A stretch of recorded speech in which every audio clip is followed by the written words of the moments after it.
Bu Hikmah ya, yang fotonya TikTok itu kan. Iya betul. Terus Bajunya sama berdua, apa dong Pak ini kalau kalau duonya cowok-cowok jadinya apa dong Pak? keong sawah Bu. Kalau yang sekarang kan keong racun, ini keong sawah Bu. Bacot berapa? Enggak, ya sekarang yang mau jujur lah, yang oke, bercandanya terlalu jujur nih. Ya, baik Bapak Ibu semuanya, ibunya cuma ada Bu Nabila doang nih. Kalau Bu Hikmah ini pimpinan saya ini, jadi malu saya tensin kalau ngajar depan Kaprodi itu. Ya, Enggak baik, Pak. assalamualaikum warahmatullahi wabarakatuh. Waalaikumsalam. Alhamdulillah, nama baru yang hormati Ibu Kaprodi. Saya nggak bilang ngambil bapak-bapak ya, takut kalian keketuaan. Kemudian juga saya nggak mungkin manggil anak-anak karena sudah pada tua. Ya, saya panggil kawan-kawan aja ya. Ya, mudah-mudahan kita seumuran nih. Ya, Amin ya, amin. saya nggak jauh beda apa umurnya. Bu Hikmah berapa tahun Bu Hikmah? Berapa ya Pak kira-kira Pak? Di atas 30, di bawah 30. Ya sekitaran itu Pak, saya di tengah-tengah. Oh, kita nggak jauh beda kita Bu ya. Iya. Saya baru 41 tahun. Saya tahu nih, Iqbal juga paling usianya baru 20 berapa Bal ya? Ya 20 ya. sekitaran itu Pak. Nah, akhirnya kita kalau nongkrong nggak kelihatan mana dosen mana mahasiswa. Kalau kita nongkrong, kita nanti kapan-kapan kita nongkrong bareng kuliah tidak di dalam bentuk formal begini. Yang karena ini satu keluarga, saya pikir saya kasih Bu Hikmah sudah diaku jadi bagian daripada Latansa. Ini cita-cita saya awalnya sebetulnya masuk Latansa semenjak saya lulus SD bareng kakaknya Iqbal. Hmm. Kakaknya Iqbal ke Gontor, saya malah ke Asidikia ke Jakarta. Hmm. Karena pada waktu itu Latansa bagi keluarga saya nggak tercapai, biayanya ketinggian harganya. Makanya saya ngejar ke Asidikia di Jakarta, itu lebih murah biayanya. Iya. Tapi alhamdulillah cita-cita saya ingin menjadi keluarga bagian dari keluarga Latansa. Saya rintis dengan mulai gabung dengan bapaknya Ajis, dengan Pak Nandang, dengan Pak Makmun ya Pak ya. Waktu itu dengan Pak Makmun saya gabung sering ngisi-ngisi materi di Latansa itu, kalau mengisi materi K13. Sekarang gabung di kampusnya. Terima kasih Bu Hikmah. Iya Bapak. Mudah-mudahan saya tidak dikeluarin lagi dari Latansa Bu Hikmah ya. Insya Ya, Allah Bapak. ya. Alhamdulillah ini pertemuan awal kita. Kalau berdasarkan hasil rapat minggu kemarin, rencananya kita akan melakukan pembelajaran ini, perkuliahan ini. Istilahnya perkuliahan ya Bu Hikmah ya? Iya, Bukan perkuliahan. pembelajaran ya istilahnya ya. Iya betul. Perkuliahan. Ya. Enggak, kalau pembelajaran kan kesannya kita di sekolah nih. Kalau perkuliahan kesannya kita agak keren dikit gitu Tep- dari kampus. iya, cuma sebenarnya ini karena mata kuliahnya micro teaching ya Pak, Hmm. membantu mereka buat nanti praktek ngajar ya, istilah apa mengajar juga oke-oke aja sih. Oke, siap. Iya. Nah, saya dikasih amanat sama Bu Hikmah untuk memandu kawan-kawan semua nanti untuk 16 pertemuan ke depan. Kalau melihat dari RPS-nya nanti sebentar.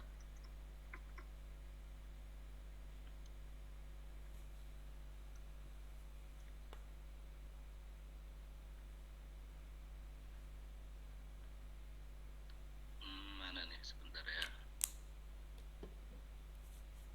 Oh, nggak ada.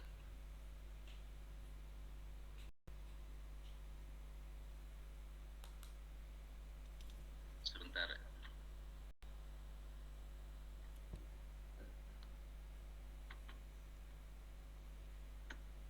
Oke, ini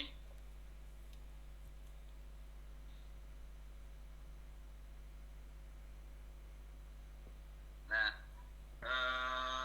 kalau melihat dari waktu kita mulai sekarang 19 Maret, kemungkinan nanti kita akan beres pada tanggal 25 Juni. Itu pun kalau memang kita tidak terpotong dengan ada nanti mungkin ada instruksi menyusul Bu Hikmah ya, mengenai libur awal puasa ataupun nanti liburan menjelang hari raya Idul Fitri Iya ya. betul. Betul Dan Bapak. pertemuan terlihat nggak Bu eh, tampilan layarnya? Saya sih terlihat jelas ya. Kalau yang lain ada nggak? Jelas Pak. Ya. Nah, saya mohon nanti untuk selanjutnya mungkin kalaupun di jadwal di surat tugas tercantum 15.30 sebetulnya kita sepakati hari ini kita akan mulai jam 15.45 ya. Jadi kita beres nanti 17.15. Jadi mudah-mudahan nanti waktu asar 15.12 keburulah 20 menit untuk siap-siap sampai dengan kita mulai perkuliahan. Nah, ini nama saya bagi yang belum kenal, Erik Fahrudin. SAG itu pada protes dulu, Bu. Kok katanya guru agama ngajar bahasa Inggris? Ya, karena kalau di IAIN apapun jurusannya pada waktu itu minumnya teh botol, Bu. Oh, gitu ya, Pak. Jadi apapun jurusannya itu SAG. Itu sempat ribut itu Pak Iqbal. SE apa SE? Sarjana Ekonomi. SH Sarjana Hukum. Lu apa Andri? SAG. Sarjana Aing ge, gitu ya. Nah itu SAG. Jadi SAG itu mudah-mudahan saya masih diakui sebagai guru bahasa Inggris walaupun gelarnya SAG. Kemudian karena saya waktu itu ingin coba melawan takdir Tuhan, padahal bapaknya guru, ibunya guru, saya pengen jadi peneliti sebetulnya Bu Hikmah. Tidak mau jadi guru dulu. Luar biasa. Cita-cita Bu Hikmah. Iya. Nah itu botaknya sih udah Bu Hikmah, botak peneliti, gitu ya. Cuman ilmunya tidak nyampe-nyampe ini. Akhirnya saya ngambil S2 statistik di UI, dapatnya MSI.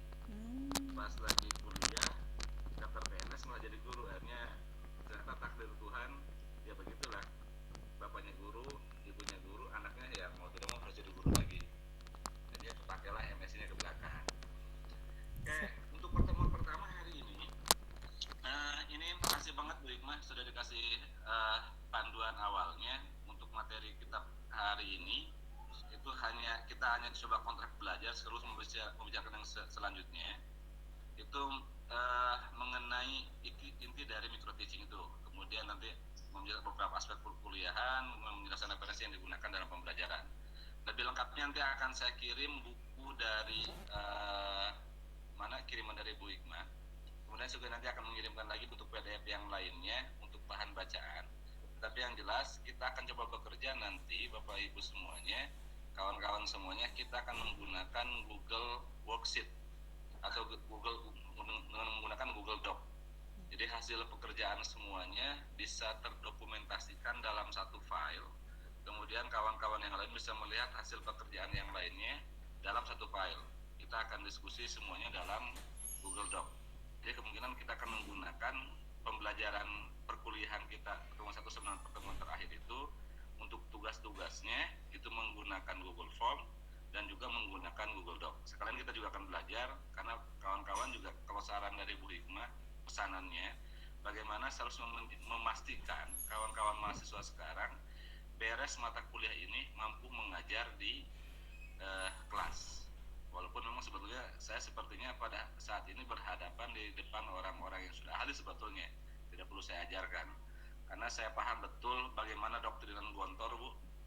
Gontor itu anak kelas 6 itu sudah mampu mengajar, sebetulnya kelas 5 sudah mampu mengajar.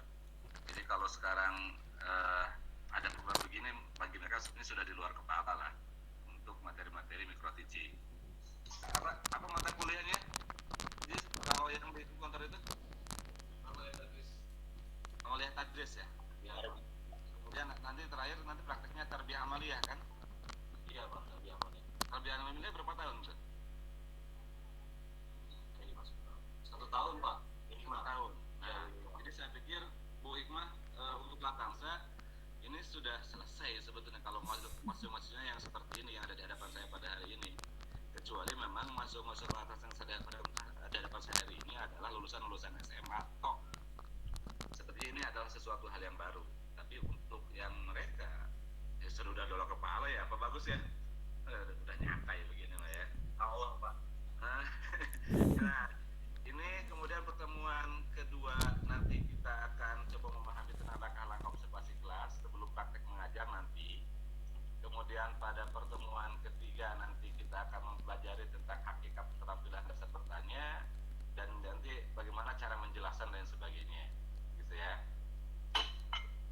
Kemudian pertemuan keempat nanti dan kelima ini menjelaskan tentang variasi pembelajaran. Nanti kita akan coba diskusikan beberapa model pembelajaran dengan materi tertentu, karena seperti yang kita ketahui dalam dalam pembelajaran untuk pelajaran bahasa Inggris ada 4 keterampilan ya, ada 4 keterampilan: listening, speaking, reading, sama writing. Nah, itu sepertinya cara-cara yang secara umum digunakan oleh kurikulum-kurikulum yang ada sekarang ini punya variasi tersendiri untuk menjelaskan berbagai macam kesulitan yang ada di sana. Nanti kita lebih banyak share lah, lebih banyak share. Karena biasanya begini kan, ada bukan mahfudat sih sebetulnya. Tahu sumbernya dari mana? Seorang guru biasanya mengajar bagaimana dia diajar oleh gurunya dulu. Nah, saya berharap nanti kalau kawan-kawan nanti pernah mendapatkan materi yang bagus tentang pembelajaran dari ustadz dan ustazahnya dulu, kita akan perkaya teori-teori tersebut dengan teori-teori baru, bagaimana cara melakukan pembelajaran. Walaupun sebetulnya biasanya kita memandang bahwa guru yang mengajarkan kita sehingga kita menjadi yang seperti ini, begitulah metode yang paling bagus. Biasanya begitu. Karena guru akan mengajarkan sebagaimana dia diajarkan dulu oleh gurunya, biasanya begitu. Pada pertemuan ke-6 ini kita nanti keterampilan membuka dan menutup pembelajaran, gitu ya. Ini di Gontor sudah luar biasa, materi ini sudah dijelaskan dengan detail lah sebetulnya. Kemudian pertemuan ke-7 ini nanti hasil keterampilan mengelola kelas. Nah, nanti pertemuan ke-8 kita UTS. Nanti UTS-nya kita diskusikan berikutnya mengenai kisi-kisinya. Kalau saya sih menginginkan nanti ada ujian praktek segala ketika UTS-nya. Tapi paling tidak mungkin saya kalau di mahasiswa tidak akan coba nanti kasih soal-soal UTS dalam bentuk multiple choice ya. Kita akan coba isi semuanya. Ini pertemuan ke-9 ke-10 ini kalau tidak salah akan kita laksanakan ini setelah Lebaran kalau melihat dari agenda kita. Ini akan kemudian kita sampaikan setelah Lebaran. Itu mengenai menyusun lesson plan ya, atau bahasa lainnya adalah RPP, rencana pelaksanaan pembelajaran. Kemudian nanti menyusun materi pembelajaran. Nah, ini langsung praktek micro teaching. Jadi ketika sebelum UTS adalah teori-teori dasar, maka teori setelah UTS nanti kita akan membahas mengenai langsung prakteknya tentang penyusunan dan lain sebagainya. Nah, pada pertemuan ke-9 nanti setelah UTS, kawan-kawan diharapkan sudah mulai membaca silabus. Bu Hikmah ini punten diarahkan itu ke SMA kan, bukan ke SMP ya? Iya Pak, ke SMA. Jadi ini sebenarnya nanti TikTok Pak. Kan kalau kita jadi nanti mau terjunnya di SMA 4 nggih Pak ya. Nah, ini sebenarnya mereka sedang disiapkan buat ngajar di sana sebenarnya Pak, mata kuliah ini Pak. Jadi monggo nanti walaupun mereka ini backgroundnya sudah lengkap gitu ya dari pesantren, mungkin kan ada suasana yang berbeda gitu mungkin ya Pak antara pengajaran di pesantren dengan sekolah umum gitu. Dan ini mungkin nanti di sini yang mereka bisa banyak dapat pengalaman gitu Pak. Tapi Pak Haji jangan kirim ke SMA saya Pak ya. Takut anak-anak siswa saya yang perempuan pada nggak konsentrasi belajarnya. Aduh. Ya, bisa ngacak konsentrasi tuh Pak Haji itu kalau ngajar ke SMA itu.